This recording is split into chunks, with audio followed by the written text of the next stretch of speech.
Jesús, muy buenos días.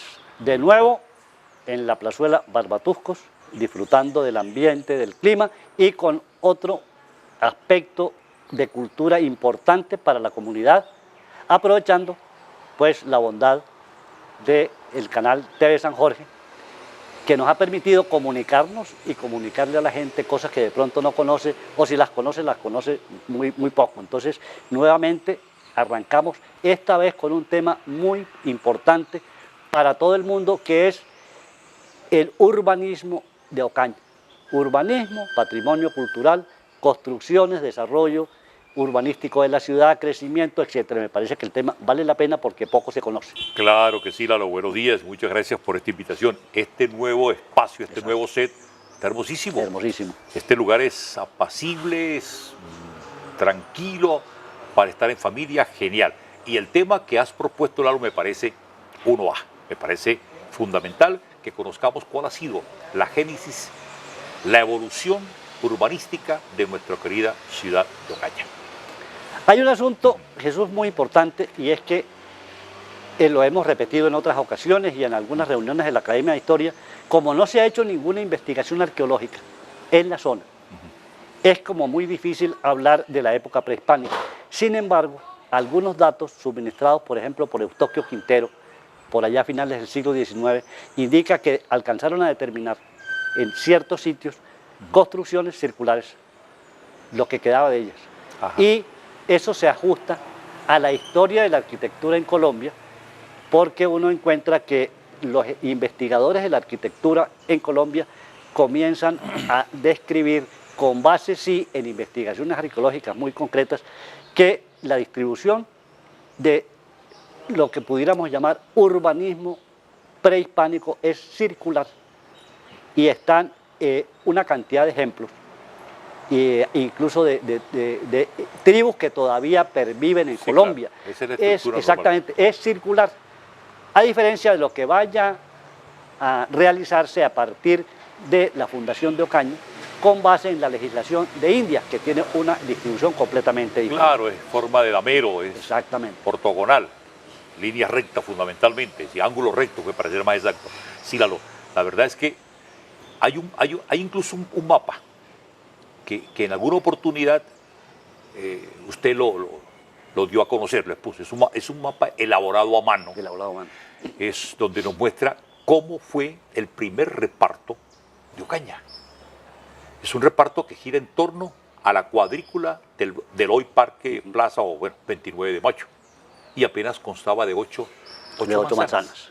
¿Te acuerdas cómo era eso, no? ¿Cómo repartían los solares? Allá hay un cuento interesante, porque ese plano data de 1578, es decir, 8 años después de la fundación de Ocaña. Los solares o las manzanas estaban divididas en 4 partes, en 4 solares. Y estamos hablando, Lalo, de 2.500 metros cuadrados por familia. Una cosa impresionante, que claro. incluso alcanzaron a durar algunas de ellas hasta entrada ya casi que la década de los años 70. Todavía existían vestigios de esas gigantescas casonas que tenían una entrada para las bestias, tenían patio y tenían huerta, y los corredores en torno a un patio central con su aljibe, claro. Y una cantidad de habitaciones, la cosa más impresionante. En la parte final, que fue el aporte de los indígenas, los españoles aprovecharon la construcción de bareque y construyeron al fondo de las casonas los lugares donde vivían o bien los esclavos o bien la servidumbre. La casa, sí, claro. Entonces es la primera vez que uno nota el aporte aborigen dentro de la construcción tradicional española. Me parece que es una cuestión bien interesante. Sí, señor, sí, supremamente interesante. Esa estructura que data, como dices tú, de 1578, 8 años después de la fundación, propicia un crecimiento lentísimo, porque si uno observa los años subsiguientes, Ocaña se va extendiendo hacia el barrio de la costa, hacia lo que es hoy Villanueva y hacia lo que es hoy más o menos el 12 de octubre, antiguamente el llamado Cerro de los Muertos. Hacia allá como que propende el crecimiento. Hay un poco hacia Tacaloa, un poco hacia La Piñuela, ¿no? Pero es un crecimiento lentísimo. ¿Y por qué creces allí? porque obviamente esos eran como los puntos de salida o de entrada por los viejos caminos reales que conducían hacia Gamarra, hacia Los Ángeles y luego Gamarra. Estaba el del Cauca, por ejemplo, el camino del Cauca. Entonces, por esos lugares se fue como paulatinamente extendiendo la ciudad. Y el barrio de la Costa, que creo que sobre eso tienes mayor información, el nombre obedece fundamentalmente a que se situó a orillas de... Bueno, se llamó la playa primero. Se llamó la playa primero, correcto. La playa primero. ¿Por qué razón? Porque ahí pasa el río Tejo. El llamado Río Grande o Río Tejo, ¿no? Que hoy lo hemos convertido infortunadamente en una gigantesca cloaca, aunque ya está en proceso de recuperación. Pero sobre ese barrio es interesante porque ahí se hizo el primer contrato, Lalo, para suministrar agua al centro de Ocaña. Al centro de Ocaña. 1575, entre otras cosas, para nuestros televidentes, ese documento está en el archivo histórico de Ocaña. Y es el documento que el Cabildo de Ocaña hace con don Gonzalo de Horta, donde él se compromete a sacar agua del Tejo y llevarla hasta la plaza principal. No se pudo cumplir, yo no sé si por cuestiones técnicas o lo que fuere, pero es muy importante y muy llamativo ese primer contrato que se hace en Ocaña, por lo menos que repose el documento original todavía en el archivo, ¿no? Sí, sí, señor. Sí, señor. Además, el río Tejo fue un emporio de desarrollo en esa primera etapa de la Fundación de Ocaña, porque un poco hacia lo que es hoy el sur, un poco más arriba del río, se monta un molino, que es lo que llamamos hoy el molino, barrio del molino, para procesar el trigo. Eso nos indica que el clima de Ocaña era otro, ¿no? Exactamente, completamente diferente. Porque si hablamos de cultivos de trigo en algunos sectores aledaños a Ocaña, significa que temperaturas muy por debajo de los 12, de los 11, claro, hasta los 10 grados. Significa un clima diametralmente opuesto al que hoy tenemos. Ese molino funcionó durante muchísimo tiempo.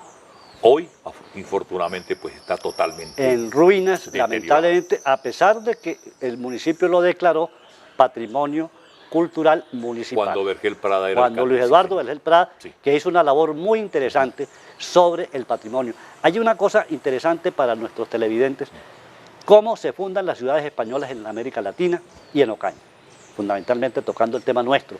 Había una disposición o unas disposiciones legales de la corona que decían que las ciudades, en primer lugar, tenían que tener unos requisitos especiales para poder fundarse. Recordemos que cuando en el 570 se funda la ciudad de Ocaña, se había prohibido ya fundar ciudades porque no cumplían los requisitos que la corona daba.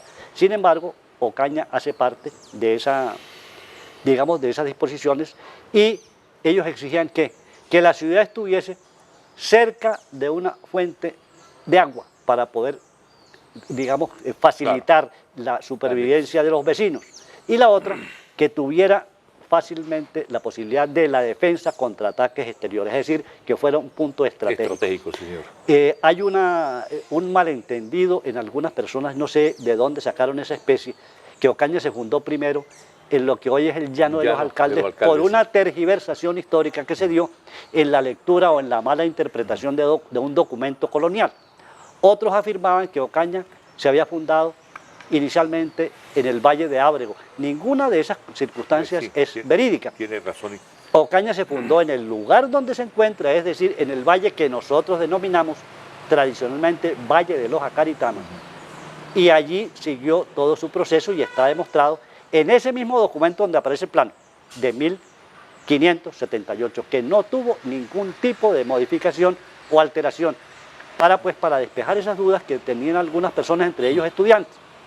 Porque mire, Jesús, que este tema del patrimonio, referido al patrimonio arquitectónico histórico, ha sido motivo de preocupación de los estudiantes universitarios ocañeros de la Universidad Francisco de Paula Santander y de estudiantes de la Universidad Industrial de Santander, de la Universidad Francisco de Paula de Cúcuta, de la Universidad Nacional y de la Universidad de Pamplona. Han venido a Ocaña especialmente, y digo lamentablemente, a mirar la destrucción de nuestro patrimonio arquitectónico histórico. Y han hecho sobre eso tesis de grado, monografías, etcétera, y es lamentable porque, como es tan evidente, cuando ellos cogen las fotografías antiguas cotejan planos, cotejan esto, con lo que hay hoy en día, ellos se dan cuenta de esa destrucción Claro, tan bárbara, el deterioro tan grande que del hemos tenido. deterioro, mientras que en el resto de ciudades colombianas, como Monpós, Popayán, bueno, las ciudades coloniales, se lucha por preservarlo, por restaurar. Aquí nos dimos a la tarea de destruir el patrimonio. Pero entonces esas dos circunstancias de ser una ciudad fácil de defender y tener cercano el río Tejo, o el río Grande, fue lo que permitió fundar Ocaña. Por eso el río es prácticamente la base de la historia de la ciudad de Ocaña. Y sobre él, con el tiempo, vamos a encontrar una cantidad de sucesos históricos, todos referidos al Tejo y al desarrollo económico mismo de Ocaña. Sí, señor. Claro que sí. Te mencionaba hace rato, Lalo, que ese crecimiento fue demasiado lento. Durante los 2-3 primeros siglos luego de la fundación, Ocaña se expande, te decía hace rato, hacia lo que es la margen del río Tejo, claro está, hacia lo que es la parte sur, Villanueva, hacia lo que es también la parte sur, sería en este caso 12 de octubre hoy, Cerro de los Muertos en su momento, dado que allí funcionó cementerio. Sí. Y luego se expande un poco hacia el norte, ¿sí? Hacia lo que es de San Agustín, hacia la punta del llano, el llano de Chávez. Llano y las llanadas. Y las llanadas, que son como los barrios tradicionales, los barrios antiquísimos de la ciudad de Ocaña. Y esa expansión hasta, digámoslo, Llanadas, Villanueva, Cerro de los Muertos, un poco hacia el sur o suroriente, y la costa, hasta ahí llegamos. Y eso se mantuvo muchísimo tiempo, Lalo. Ocaña comienza a cambiar básicamente con el advenimiento del siglo XX, comienza a crecer un poco más rápidamente. Y tampoco tan rápido que digamos, porque hablábamos hace rato, extracámaras, que entre 1920 y tanto, 24 y 1940 y tanto, el crecimiento fue nimio. Absolutamente mínimo. Fue pequeñísimo, fue pequeño.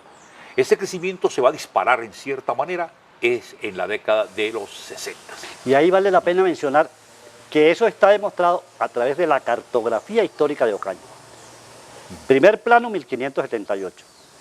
Plano más antiguo, por lo menos que hemos recuperado hasta el momento, 1924, que se hizo con ocasión de los trabajos del cable aéreo.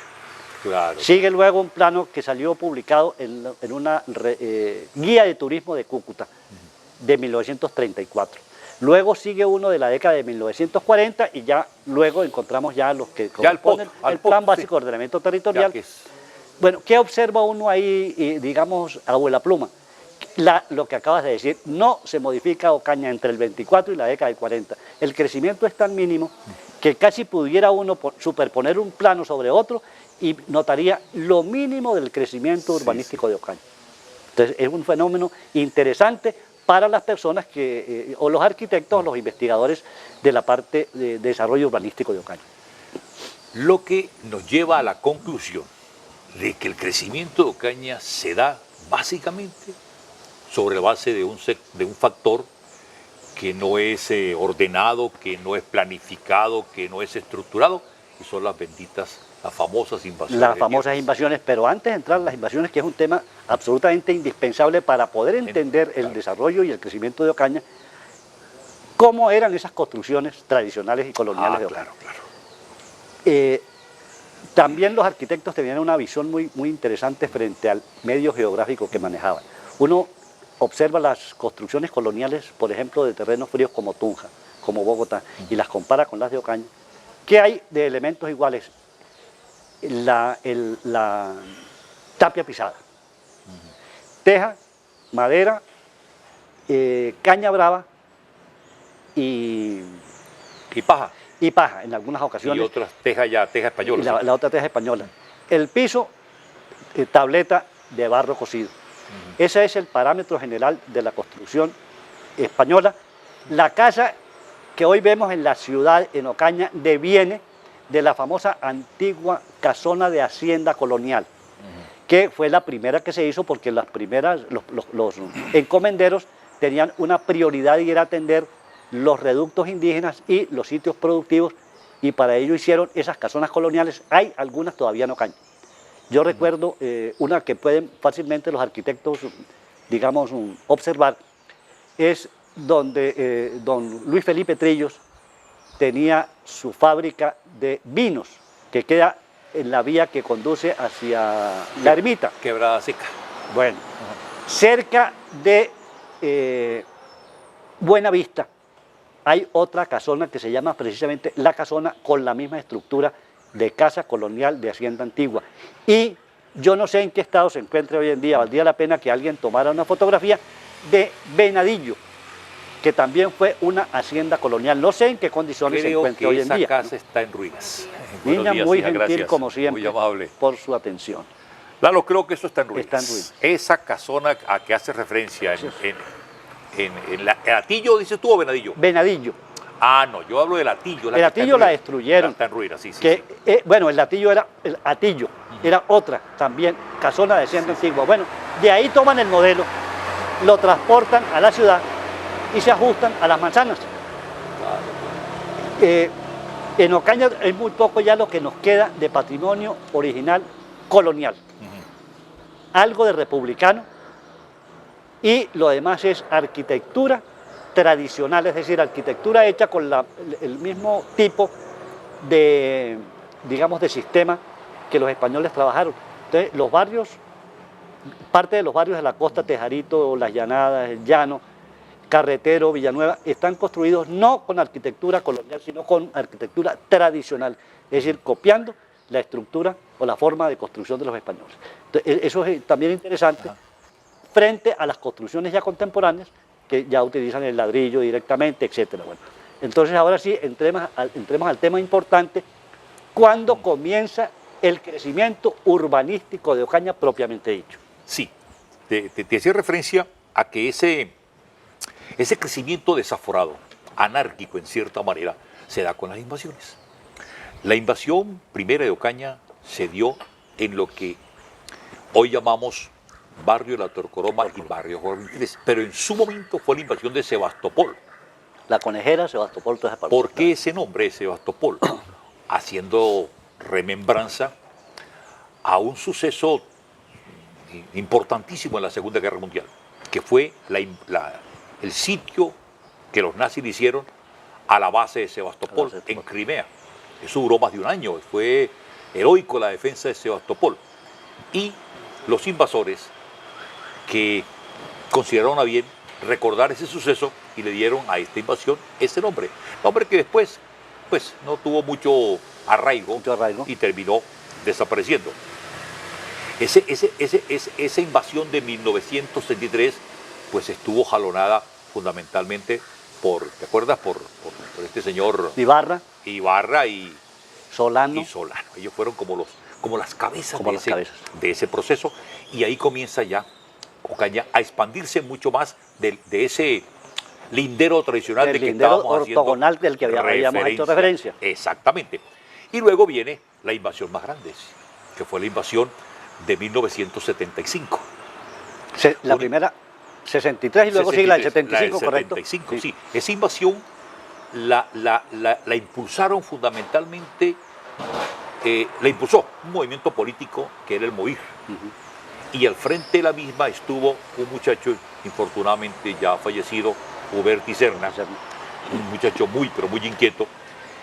Y esa invasión se hizo sobre un terreno, Lalo, que pertenecía a la Fundación San Vicente de Paúl. Ese terreno estaba entre lo que es el barrio de Marabel y el terreno de los García, el Panche. Entre el Panche y Marabel se ubicaba ese lote grande que pertenecía a la Fundación de San Vicente de Paúl. Y allí hicieron la invasión. Se congregaron, Lalo, alrededor de unos, yo pienso que había más de 1000 personas en ese lugar. Eso fue una cosa increíble, la cantidad de personas que invadió. Demuestra un poco la necesidad imperiosa de vivienda que tenía la ciudad en ese momento. Y que sigue teniendo. Porque no hay vivienda de interés social. Exacto, eso no ha cambiado mucho. Esa invasión pues fue reprimida, obviamente, por las autoridades correspondientes, Y cuando ya prácticamente era inminente el desalojo de los mismos, con todas las consecuencias que una acción de esta puede acarrear, intervino la iglesia. Eso hay que agradecérselo a Monseñor Ignacio Gómez Aristizábal, que tenía un profundo sentido social. Este señor, el obispo Monseñor Ignacio, interviene y logra evitar que haya una acción represiva contra los invasores, se entra a negociar con ellos y la iglesia se compromete a buscarle solución al problema. La iglesia, no el Estado. Mire qué curioso, no fue la iglesia la que le buscó. ¿Qué solución le buscó Lalo? Primero, logró que la Sociedad de San Vicente de Paúl, una fundación de laicos, pero adscrita a la Iglesia Católica, cediese el terreno. O sea, le regaló el terreno para que se hiciera allí un proyecto habitacional. Pero no era suficiente. El espacio no daba para tantos invasores. Y con recursos suyos, con recursos de la diócesis, que fueron en su momento 300 y tantos miles de pesos, era mucha plata. Era mucha plata, claro. Era mucha plata. Logró comprar 2 terrenos más. Le compró a la familia Gutiérrez Chaya un terreno en lo que en ese entonces se llamaba Santa Clara, hoy se llama Ciudadela Norte, y allí se ubicaron parte de los invasores en un barrio que se denominó José Antonio Galán. Y compró otro pedazo de tierra en lo que es la zona oriental de Ocaña, la salida hacia Cúcuta. Gracias, muy gentil. Y en ese lugar, Lalo, se creó otro proyectico habitacional, que fue el Bambo. ¿Cómo se logró esa estructura para darle solución de vivienda a tantas personas? Primero, la iglesia creó una junta de vivienda popular, que la integraban representantes de San Vicente de Paúl, que en ese entonces fueron miembros de la misma, don César Chaya y don Juan de Dios Lobo, en representación de San Vicente de Paúl.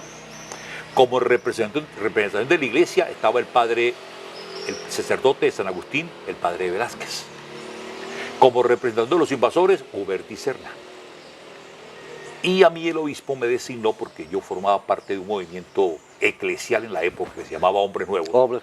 Y nosotros contribuimos con la solución al problema y con hacer una especie, Lalo, de encuesta para establecer quién realmente necesitaba vivienda. Porque en esos casos se filtra mucha gente que busca simplemente obtener una ganancia.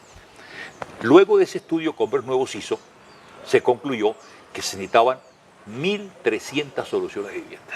O sea, eran 1.300, algunos se desecharon, claro está, 1.300 quedaron. Y procedimos entonces a repartir los lotes. Se hizo un estudio, obviamente, topográfico, se levantaron los planos del caso y se establecieron 700 y tantas viviendas abajo. Bueno, en este caso sería en el norte, en lo que es José Antonio Galán, o hoy llamado, todo ese sector llamado Ciudadela Norte. 320 y tantas, 25, 26 en lo que es el terreno de San Vicente, que se llamó Camilo Torres, en honor al sacerdote que recientemente había fallecido en lucha política siendo miembro del ELN, padre Camilo Torres Restrepo. Y 90 y tantos lotes en el Bambo. ¿Cómo se sabía quién iba para acá, quién iba para allá, y quién aquí, y quién allá? Pues lo más democrático. Se hicieron los planos, se numeraron los mismos, cada lote, y se hizo un sorteo en el estadio Hermídez Padilla.